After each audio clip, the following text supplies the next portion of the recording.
I think the definition of greatness is to inspire the people next to you. Yeah, I think that's what greatness is or should be. It's not something that lives and dies with one person.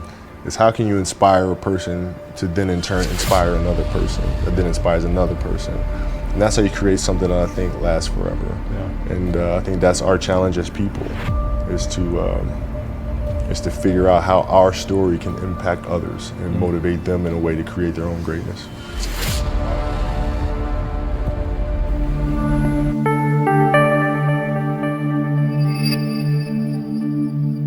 My parents were great. You know, growing up, you know, they instilled in me the importance of imagination, of curiosity, and understanding that, okay, if you want to accomplish something, I'm not just going to sit here and say, yes, you can do whatever you want. Yes, you can, but you have to also put in the work to get there, right? So they taught me that at a really early age, man.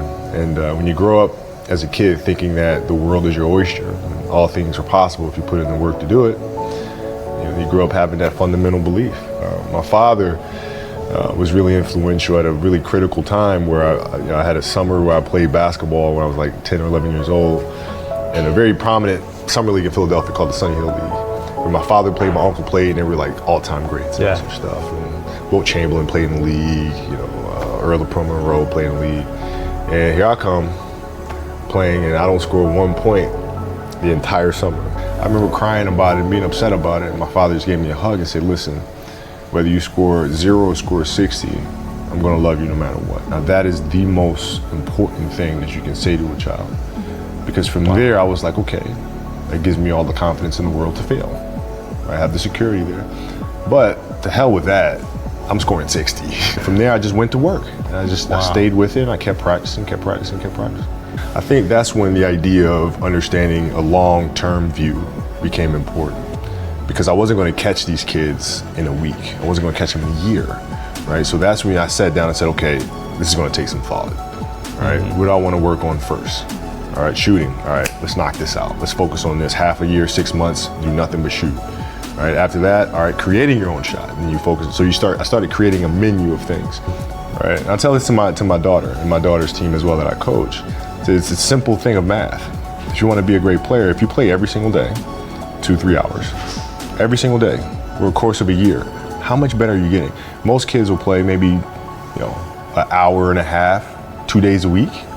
There's a quote from one of my English teachers at Lower Merion named Mr. Fisk. He had a great quote that said, rest at the end, not in the middle. And that's something I always live by. You know, I'm not gonna rest, I'm gonna keep on pushing now. There are a lot of answers that I don't have, even questions that I don't have. But I'm just gonna keep going. I'm just gonna keep going, and I'll figure these things out as we go, right? And you just continue to build that way. So I try to live by that all the time. I think about 2009, things started changing for me. I started really making a conscious effort to better understand. And that doesn't mean, you have compassion and empathy so you go soft on them. It's more like you put yourself to the side and you put yourself in their shoes and understand what they're feeling. And then you have to make certain decisions of, okay, what buttons do I need to push for this player to get them to the next level? So it's not sit around and it's all happy-go-lucky type of thing. Your leader, your job is to get the best out of them, even if they may not like it at that time. And most people think it's a simple thing, pass them the ball. But that's not how you make guys better. You have to really affect their behavior. Like, I would tell guys, we got back-to-backs. I don't care if we're in Miami, I don't care if we're in the great city of Chicago. You can't go out, we gotta get rest. Monday, Tuesday. You play Monday and play again Tuesday. Guys aren't gonna listen, right? Right. So a few times, say, all right, we'll all go out. We'll go out together.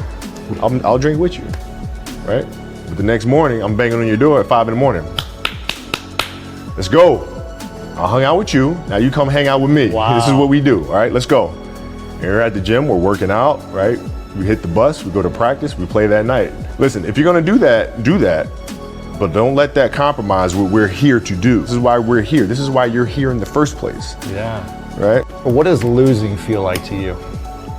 It's exciting. Because it means you have different ways to get better. There's certain things that you can figure out, that you can take advantage of, right? Certain weaknesses that were exposed that you need to shore up, right? So it was exciting. I mean, it sucks to lose, Right. but at the same time, there are answers there if you just look at them. Yeah, I mean, the answers are there when you win too. You just have to look at them, Yeah. right? So it's a constant process.